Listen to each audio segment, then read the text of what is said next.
ELN Morning. It's Veterans Day and we're honoring our neighbors. Veteran and Salvation Coffee owner Jim Young and Garrett Carnes join us live ahead. Later, taking a closer look at the next generation of those seeking service.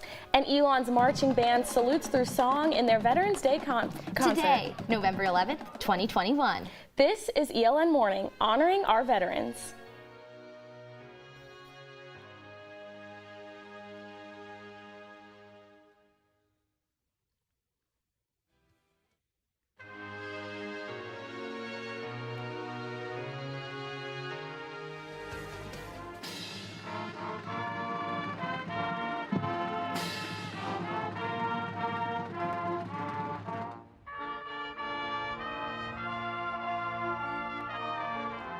Good morning and welcome to a special edition of ELN Morning, this 103rd Veterans Day.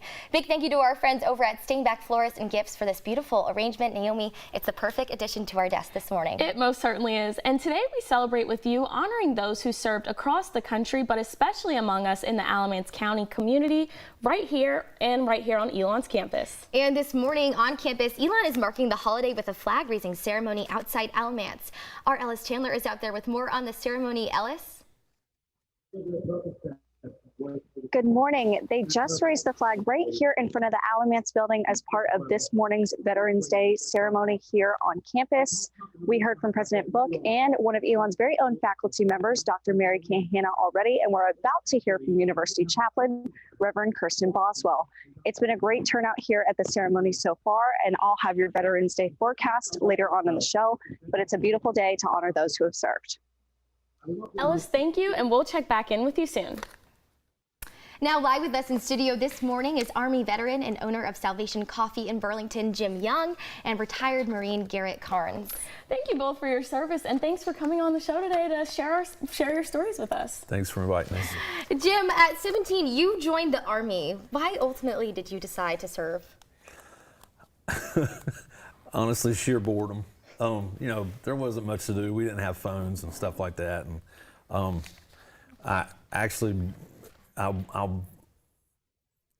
it was just like a whim, which is normally how I do things. It's just on a whim, and I went. And you know, my mom, she was a Marine, and it just seemed like the thing to do. So I did it. Yeah, for sure. And Garrett, you enlisted in the U.S. Marines in 2009. What was the decision like for you? I never really had that deciding moment. It's all I ever really knew I wanted to do since I was a little boy. 9/11 kind of cemented that. I was living in New York at the time. I was in the New York school system, and so that cemented it, the decision for me. But being a Marine it was like breathing to me as a child. This is what I had to do, and it's the only thing I wanted to do. Every little boy dreams about growing up and being a soldier or a Marine, and I never grew out of that. I'm still a little boy. So. Wow. Talk to us a little bit about the bond you had between your fellow soldiers while you guys were serving.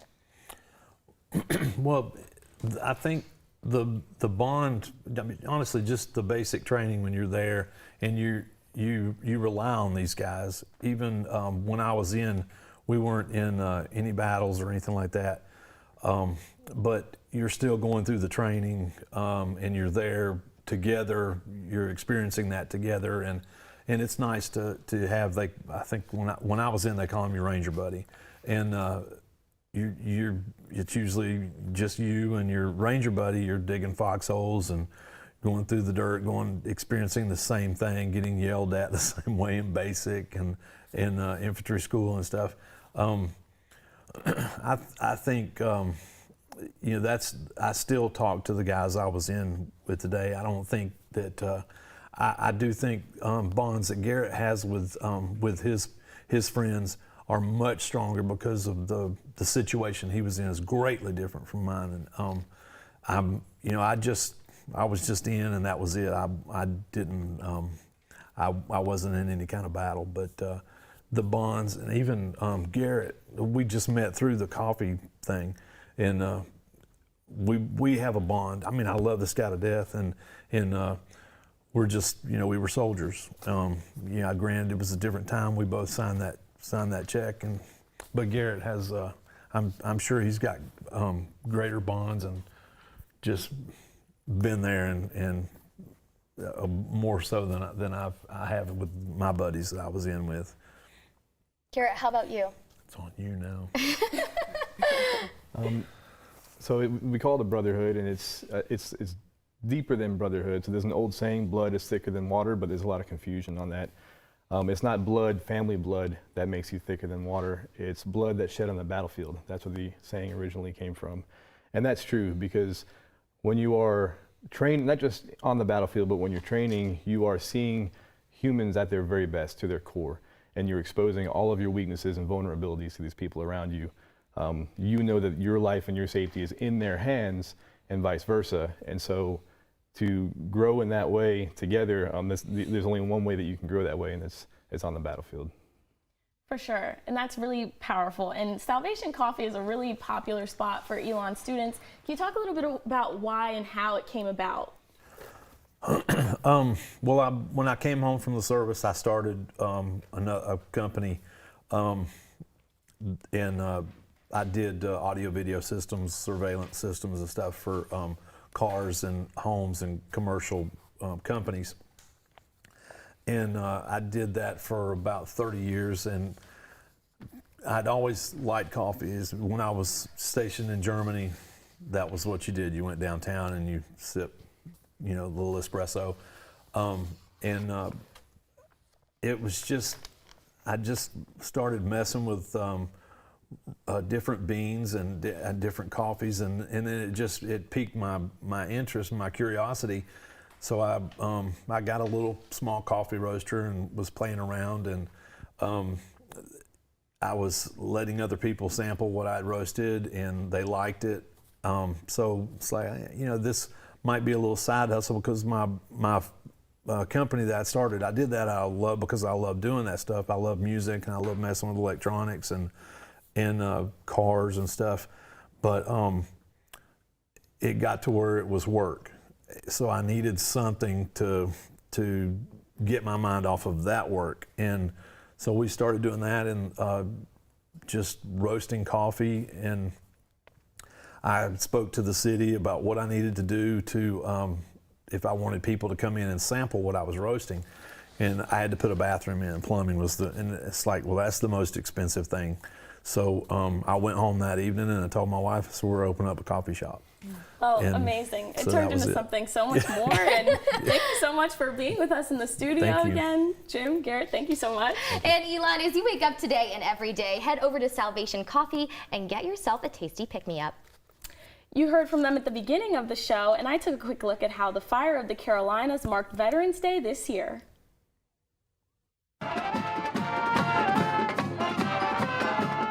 A salute through song. Each year, ELN's marching band performs a Veterans Day tribute at the home football game closest to the holiday. It's all about paying tribute, right? It's not about us, it's about them. Director of bands Jonathan Poquette says the performance was just a small way to give back. This year, the band played the song of each military branch, followed by a speech paying tribute to the veterans. They closed with an arrangement of America the Beautiful. For us to take a moment out of our busy schedule and give a meaningful performance, and to just allow everybody an opportunity to take a break and really reflect upon what it means and the sacrifices those have given before and are currently making for our country.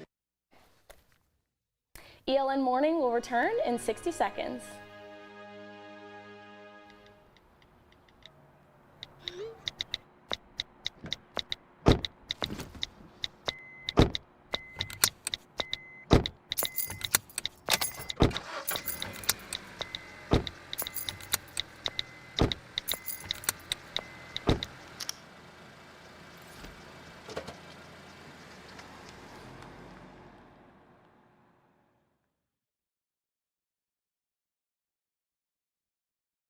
Let me tell you about the toughest guy on earth.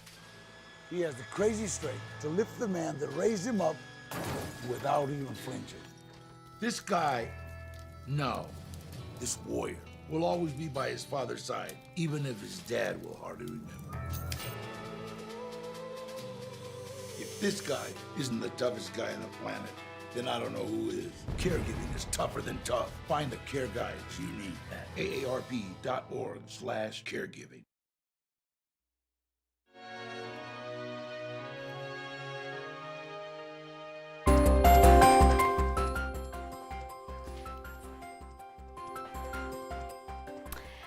Minutes after the hour now, and our Ellis Chandler joins us again live from outside the Alamance building with your Veterans Day forecast. Ellis, good morning. Thank you, Naomi and Ashlyn. Temperatures are currently in the mid-50s, but boy, did I need this jacket first thing this morning, and I still do. It's going to be a day where you definitely need some layers.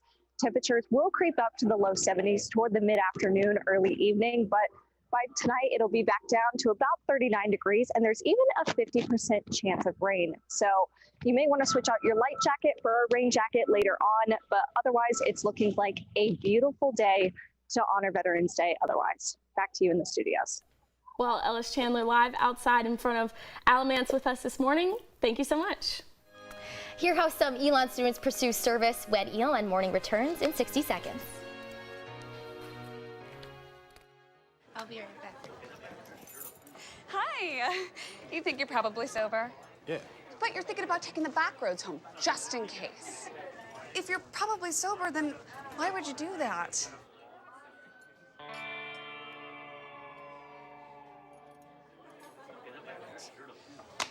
Good choice.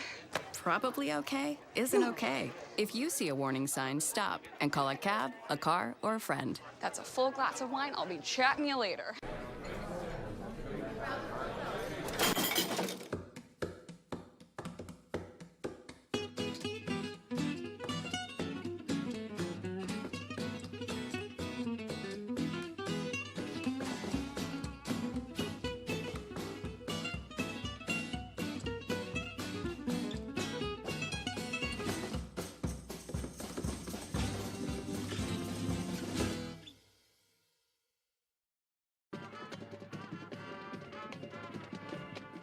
I sat down with 3 ELN seniors, ROTC cadets Chase Haley and Victoria Sardinia and Marie Duncan McLeod, to talk about what today means to them as the next generation of servicemen and women.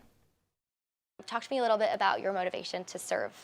I wanted to fly ever since I was little, and this was the main route that I saw to get paid to be able to fly, and there's a lot of other benefits that came with it, so I just enjoyed the challenge and ran with it. Chase, I know you said you've always wanted to fly, so for you this was just a no-brainer almost, but you two, did you always know that this was something you wanted to do?